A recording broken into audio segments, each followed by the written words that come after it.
Movie director na si Ron Sapinoso naging emosyonal sa StoryCon ng upcoming indie film na Ang Babaeng Ayaw Mamatay.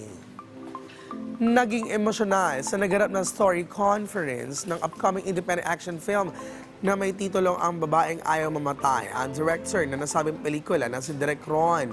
Ayon sa kanya, masaya siyang magkakaroon ulit siya ng pelikula kahit na siya ay na-diagnose since birth na may cerebral palsy.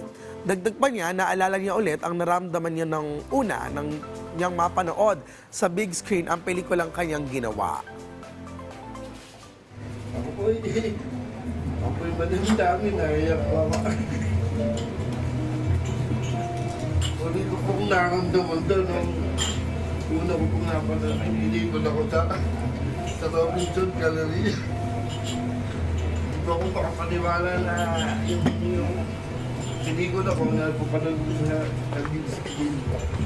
Ganun din po yung nararamdaman ko.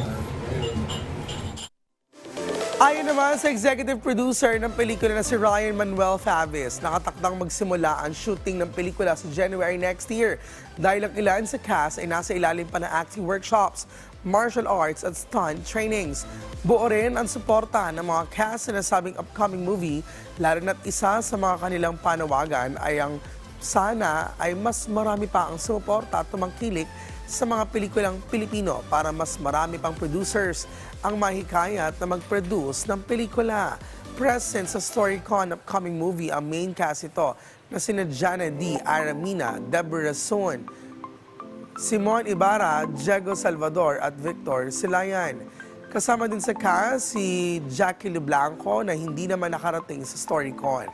Ang Babaeng Ayaw Mamatay ay isang action film na nakaset sa taong 1940s noong sinakop ng mga Hapon ng Pilipinas hanggang sa mapunta ito sa kasalukuyang panahon.